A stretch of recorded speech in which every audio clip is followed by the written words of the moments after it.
guys, you're trying to tell me that he could take 6 slugs and walk away? I don't know about that. Hey everybody, this is your boy, the Fudge Monster, doing his second movie review, this time for the follow-up to John Carpenter's original Halloween. We're going with Halloween 2, 1981. Also starring Donald Pleasence and Jamie Lee Curtis again. It picks up exactly where the first movie left off. We see the last final, 5 to 7 minutes of the original to Michael getting shot off, but not by 6 shots. If you listen, in the second movie it's actually 7 shots. So when he says, "I shot him 6 times," it's actually 7, but we're going to go ahead and ignore that, I guess. It starts off a little bit of updated Halloween theme for the intro. It's got like a more, techno kind of vibe. Sounds a little bit more creepy to me. Kinda, I guess. Just a little bit more updated for 3 years later, from the 70s into the early 80s. The famous line in the beginning of the movie, when that Dr. Loomis goes to talk to that guy, and he's like, "I've been trick-or-treated to death tonight." And he's like, "You don't know what death is?" Cracks me up every time, but Dr. Loomis knows that what we're dealing with is not human. Michael is not. He's not human at all. He may refer to him as a he, but he's definitely an it. So after the credits roll, it goes through taking Laurie to the hospital and everything. When Laurie gets to the hospital, she's pretty much non-existent the entire movie. She's reduced to laying in a hospital bed for 80% of the film until the final third act. So this movie's really not about her. It's more about Michael's movie, is what I feel. Because it's pretty much following him around, seeing what he's doing, his process of getting to Laurie Strode, pretty much the entire film, compared to showing what Laurie's doing, how she's trying to escape, and, focusing on her, more focusing on him this time around. The beginning shots with Michael over by the Elrod house, awesome. When you see him just standing behind Mrs. Elrod in the kitchen, just looking all creepy and looking like, hey, I'm a pretty big badass. And they're talking about him on the news. He knows what's up. He knows that he's the guy. You may notice the mask looks a little different. However, it's actually the same mask as the original, just the actor portraying Michael, his head shape's a little different, so it makes the mask look a little bit odd. And plus it was under Deborah Hill's bed for the past 3 years, and she was a heavy smoker, so it got that, smoking kind of tint. When you just smoke a lot and items around you kind of fade that like yellowish color. That's what happened to the mask in that. Why it looks a little bit different, even though it is the exact same one. This movie kind of dragged down for me, to be honest with you.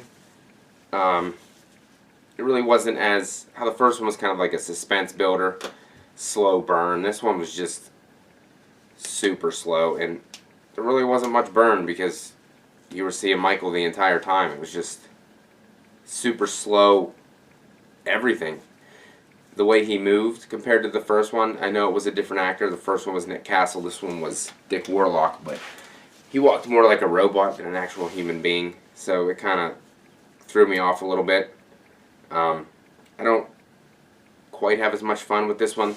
When I used to watch it back in the day when I was a little younger, I thought it was probably the best sequel out of all of them, but as I've grown older to watch it, it just doesn't hit the same way for me, to be honest. I know it's a lot of fans' favorites.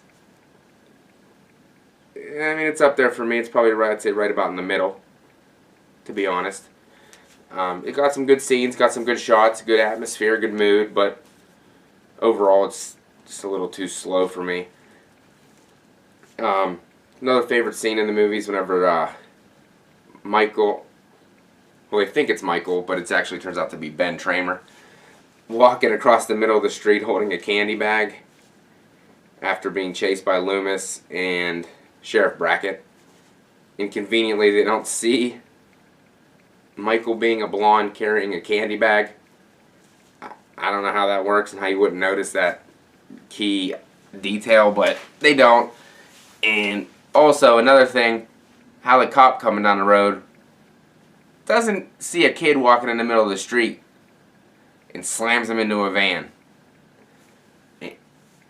I don't know how that happens. I really don't. But I thought it was a pretty entertaining shot, especially when he's on fire. He goes from leaning on the car hood like this, and then magically he's back up like this on fire. But entertaining shot nonetheless. Another thing I thought about this film is that Jimmy was crushing pretty hard. Pretty hard. He saw Lori, and that was like, you know what they say, love at first sight. He was crushing on her, trying to take her a Coke, and kept going back in to check on her. So concerned, and he never even met this girl before. But he fell like a ton of bricks, I'm going to be honest with you. But I guess everybody falls for that girl eventually. Another thing about this movie I didn't like too much, following the plot, was Dr. Loomis spent most of the movie just driving around. He's driving over here down the streets, driving up the other streets, driving to the Myers house, driving to the school, driving back going to Smith Grove, oh wait, turn around, driving back to the hospital. He was really out of the movie also, because he was just too busy, you know, trying to find Michael, so he was driving around, going all over the place, so they didn't really focus on his character. I mean, he had a couple great lines of dialogue in this movie, but I didn't really feel that he was as good as he was in the first one. And then, conveniently, Michael bumps into a guy playing the news on his boombox that says Laurie Strode was taken to Haddonfield Memorial. So it conveniently told Michael where she was as he's walking in plain daylight. Okay, sorry, it ain't daylight. Walking in the plain nighttime around other people. Hiking his ass to the hospital. Who knows how far away that hospital is? That could be 10 miles. He ain't never been there in his life. He gonna give it a shot, follow the street signs, and he will make it there. And he gets there in record time too, because Karen had to take her friend to Russellville and still make it to the hospital. And Michael got it there at the same damn time. That's one Usain Bolt son of a bitch. You know what I'm saying? Another character that you shouldn't like, but you kind of do, is Bud, the asshole paramedic. He's a total dickhead, yet he's still banging the hot chick, Karen. I guess that's how it goes in real life. You're an asshole, you're gonna get a hot chick. But he's a dick. You could tell he's a dick the way he acts. Kind of arrogant. His amazing grace, come sit on my face. Just the way you listen to him, you can tell that he's kind of a dickhead. But you gotta love that about him. Spending the entire movie at the hospital it's kind of weird, because usually in a hospital there's other patients and, you know, other nurses and doctors, but in this hospital there's only Lori, the couple of nurses, the doctor who's drunk, and they show a couple hospital room lights buzz, but you never see any other patients. So when all this shit's going down, Michael's killing people, as long as you stay in your room and you're a patient, I guess you're going to be alright, because they never say anything about them, except for when the hospital catches on fire. But who knows if they got out or not, because they don't show no people. Another scene that did not work for me was the Mr. Garrett scene, when he goes to check to see if the phones are working. For me, it just dragged, with a couple jump scares, one after another, with the cat jumping out and then the boxes falling on him. It just seemed like that scene just dragged forever, just to have Michael standing behind a door and then, like Thor, bring the hammer down. Right on the head. How long was he standing there for? How did he know that Mr. Garrett was even going to go there? It should have just cut to the point. He went to the phone lines and whacked him right there, not look through 2 different rooms and look over here and look over there, looking by the trash. That scene was trash.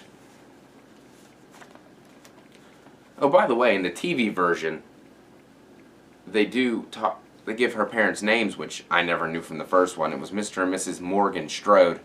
So I thought that was an interesting fact, but that was only in the TV version. That wasn't in the theatrical cut or on the DVD.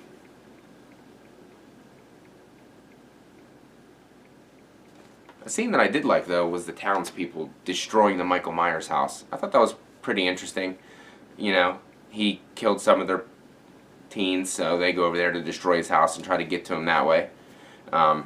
He wasn't there, of course, because he was walking around the hospital, but still a cool scene nonetheless whenever Dr. Loomis gives the speech, you know, about how he killed his sister to Deputy Hunt and everything.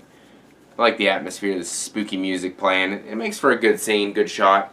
And that's when you find out that Ben Tramer was actually the one that got hit by the car, not Michael Myers. So Dr. Loomis got to go on the hunt again to try to find him. An iconic kill is coming up next when he kills Karen with the hot tub water that was actually freezing cold water, but you wouldn't know that by watching it. So she starts sucking on his bloody hand, which I guess she thought Bud had a long sleeve shirt on now with some bloody fingers, but I don't know what he was doing, but whatever. So she's sucking on his hand, then he pulls his hand away, and then she looks up and sees that creepy mask in that light and drowns her in that 140 plus degree water until her freaking skin falls off. It looks so disgusting. It's actually really great special effects for back in the day. I really enjoyed that scene. And I like how they killed Bud behind the glass, which you couldn't fully see because it was kind of blurry glass, so you saw like the shadows of what was going on, but you didn't actually see it. I thought that was pretty creepy.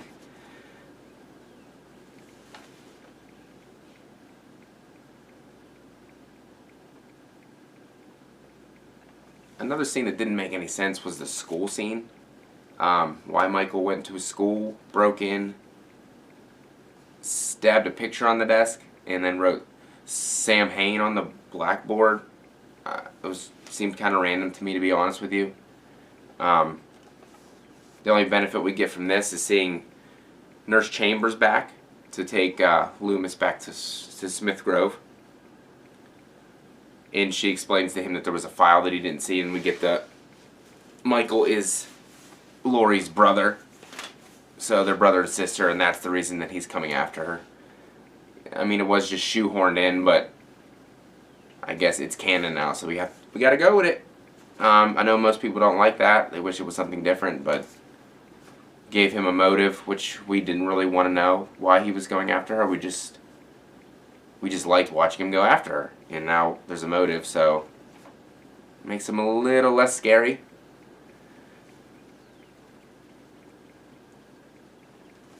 But then, when I get back to the hospital, I gotta get to my favorite kill. My favorite kill is the surprise finger in the butt. You know what I'm talking about.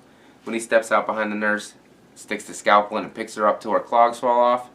Yep, surprise finger in the butt.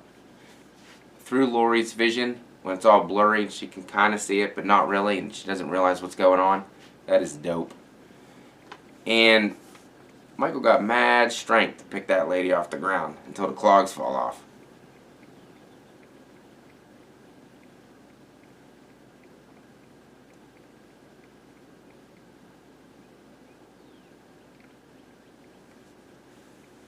That's whenever, once he drops the nurse from the scalpel, that's when one of the slowest chases ever happens. Michael's taking his good old dandy time following Laurie, who's limping around the hospital. I mean, she could have probably just ran out the front door right away. But instead she goes down to the basement and jumps through a window. while he's still walking super slow and robotic, and she's crippled, and she still gets away.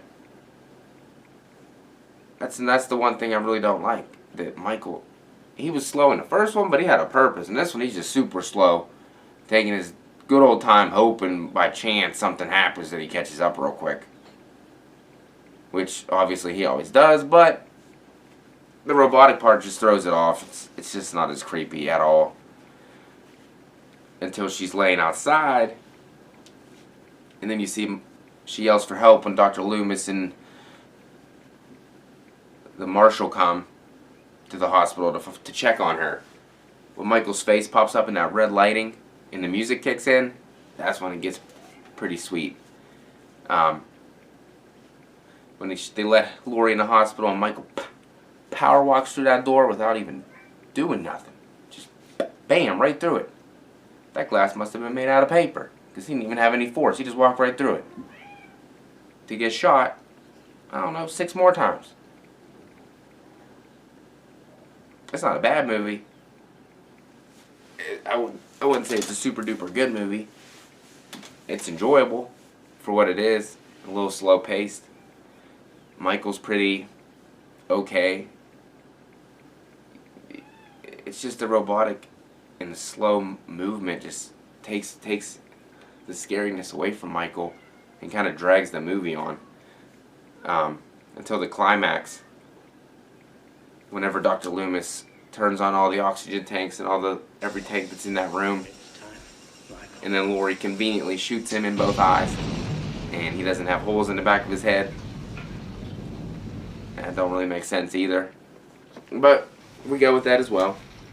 And then what is cool though is when the bloody tears are coming out, because to me that symbolizes that he does have, there is a person somewhere in there, and those tears are symbolizing, you know, pushing out the evil. That's the way I take it anyway. He can't cry real tears, only the bloody tears that come out. And then Dr. Loomis says, "It's time, Michael." After he tells Lori to go get out. Get out now. You think it's all good? Lori escaped. Nope. Here comes Michael walking through the fire in a big ass suit. Obviously a flame retardant suit. But here he comes. Now he's all puffy. Boom, boom, boom, boom. Stumble. Fall. They load her up into that van, and all you hear is bum bum bum bum bum bum bum bum bum bum bum bum bum. Mr. Sandman, bring me a dream. They pan back to Michael's face burning, and that's end of the movie. You think that's it? There'll be no more sequels. But you guys are gonna be wrong, because there's gonna be a heck of a lot more, and there'll be more reviews to come on those ones as well. But overall, I find this movie was okay. Out of 5 stars, honestly, I'd probably give it a 2.5. To me personally, I think it's a little overhyped, a little overrated. Most Halloween fans have it number 2, number 3 in the rankings. I don't. I'm going to do a rankings video later, once I review all these. So stay tuned. I promise I'm going to try to get these videos out a lot faster. And then I'm also going to try to switch it up so you're not just only doing Halloween. I'm going to switch over to some other horror franchises and movies as well. But hopefully you continue to like what you see. You will hit that like button, hit that subscribe, and get updated anytime the Fudge Monster drops a new video. And I'm going to try to keep them coming at least once a week, maybe twice a week. With a family, it's kind of hard to get on here and do this, but I really enjoy talking about movies, especially talking about Michael. But I gotta tell you, y'all have a good day.